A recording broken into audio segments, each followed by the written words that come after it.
Imagine this, the year is 1855. In our world, Fiji is divided, chiefs warring endlessly, some turning to foreign guns and missionaries. Ratu Cakobau, ambitious chief of Bau, claims kingship but struggles to unify. Civil wars devastate villages, cannibalism persists, and outsiders tighten grip. By 1874, weary chiefs cede sovereignty to Britain. But here the story bends. Instead of endless war, chiefs unite after a decisive moment. At Kaba, when Cakobau faces rivals, allies from Rewa and Lao join him not against, but with him. Cannons roar, warriors charge, but instead of slaughter, chiefs call truce, swearing allegiance to a confederation under Tuiviti, the king of Fiji. The shock is immediate and electrifying. Villages across Viti Levu and Vanuatu are bursting with joy as they celebrate peace. After years of wars that tore families apart, the council fires burn brightly, symbolizing unity. Chiefs gather at Bau, sharing kava bowls and singing heartfelt chants, "We are one people, one sea, one land." Foreign traders can't believe their eyes, whispering to each other, "The Fijians united." Impossible, but guess what? It's absolutely real. The Fijian Islands are now standing strong under one crown, embracing their rich culture and shared dreams. It's a beautiful moment, a true testament to resilience and hope. Zoom into lives. A warrior lays down club, returning to farm yams instead of raiding. A mother who lost sons to war weeps with relief at peace feast. A child in village hears for first time chant of unity, not lament of loss. A missionary, stunned, writes to London, "The Lord has worked marvel here." Culturally, unity transforms Fiji. Instead of traditions fractured, they merge canoe styles, dances, tattooing woven into national fabric. Ceremonies of Yukona Kava take on royal significance, presided by Tuiviti, cannibalism, already waning, abolished as sign of new order. Chiefs channel mana, spiritual authority, toward kingdom building. Fijian identity crystallizes as tribes become nation, religion bends to politics. Christianity, spreading rapidly, gains foothold, but under Fijian monarchy, not missionary dominance. Priests serve alongside traditional chiefs. Faith blends, Jesus honored, but ancestors not forgotten. Churches rise, carved with Fijian motifs, hymns sung in native tongue. Religion becomes unifier, not divider. Zoom again. A choir sings in Suva, harmonies echoing across bay. A priest blesses canoe with cross and ancestral chant. A chief drinks kava in cathedral courtyard, smiling at blend of old and new. A farmer carves cross into yam house, proud of kingdom faith. Globally, ripple spreads, with unity, Fiji stronger.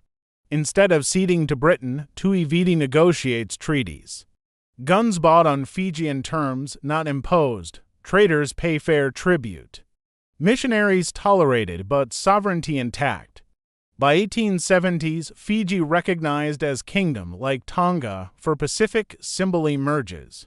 Samoa divided, Hawaii threatened, Tonga holding, but now Fiji joins as third sovereign monarchy. Polynesia and Melanesia proud together. Islanders whisper, "If Fiji stood, why not us?" Fiji is really thriving economically. Plantations are growing, and it's all under Fijian control. Instead of just grabbing land, chiefs are leasing it, which keeps their sovereignty intact. Sugar is turning into a gold mine, being traded all the way to Europe. Ports like Levuka and Suva are buzzing with activity, and those old canoe fleets are getting a serious upgrade, with steamships making their way into the mix. How cool is that? By 1900, things were getting really interesting. While nearby nations were busy colonizing, Fiji teamed up with Tonga and Hawaii in a cool Pacific League, standing strong against empire pressures. The British and French were left frustrated, no colonies here. The U.S. started eyeing the Pacific and decided to court Fiji diplomatically. Fijians even began traveling abroad as envoys, not just as servants. How awesome is that? By the 1940s, World War II was really shaking things up, right? Fiji, which was a colony at the time, stepped up to serve the Allies in a big way.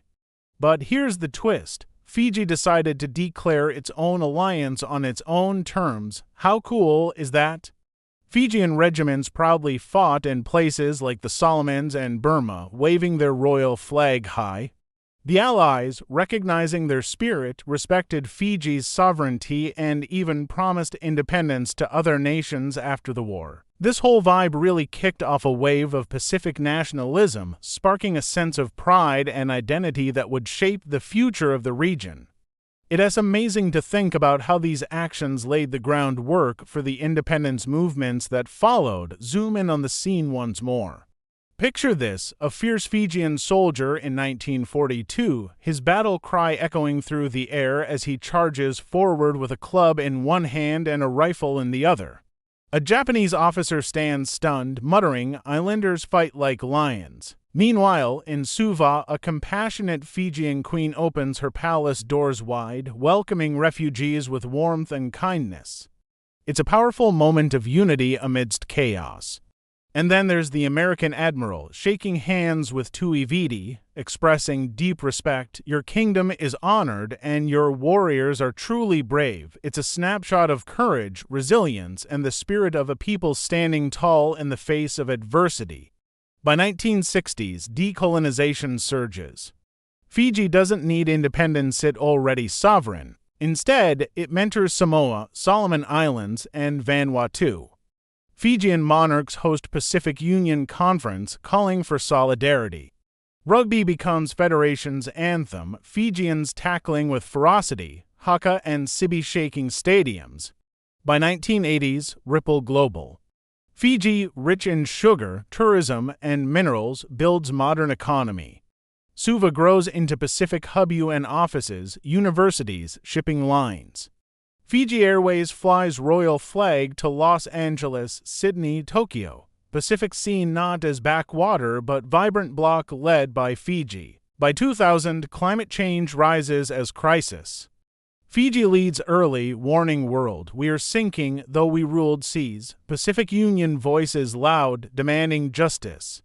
Instead of isolated islands, a federation backed by Fiji forces superpowers to listen. Would this world be better? Absolutely. For Fiji, it means keeping the land, preserving the culture, and having the monarchy thrive. For the Pacific, it brings unity and a louder voice, and for the world, it means weaker colonial empires and stronger ocean communities. Sounds like a win-win, right? Imagine a Tongan visitor sitting down to share a bowl of kava with a Fijian host, both beaming with pride over their shared independence and rich cultures. It's a beautiful scene of unity. And then there's a New Zealander tourist who can't help but whisper, "These islands, free and proud, never bowed." It's like a celebration of spirit and strength that echoes through the ages. Isn't that just inspiring? By late 20th century, world transformed. Colonization weaker, Pacific proud air, indigenous sovereignty preserved. Fiji, once battleground of tribal wars, becomes architect of Pacific unity. Would this world be better? Absolutely. For Fiji, it means keeping the land, preserving the culture, and having the monarchy thrive. For the Pacific, it brings unity and a louder voice, and for the world, it means weaker colonial empires and stronger ocean communities. Sounds like a win-win, right? The Fijian Wars ended with exhaustion and the chiefs gave in to Britain. But imagine if they had united instead. Fiji could be more than just a beautiful tourist spot. It could be a strong Pacific power, shaping its own future. What do you think, folks? Could the chiefs really have put aside their rivalries, or was the colonial tide just too strong to overcome? It's a wild thought, right? Imagine if they had come together, what could have changed in history?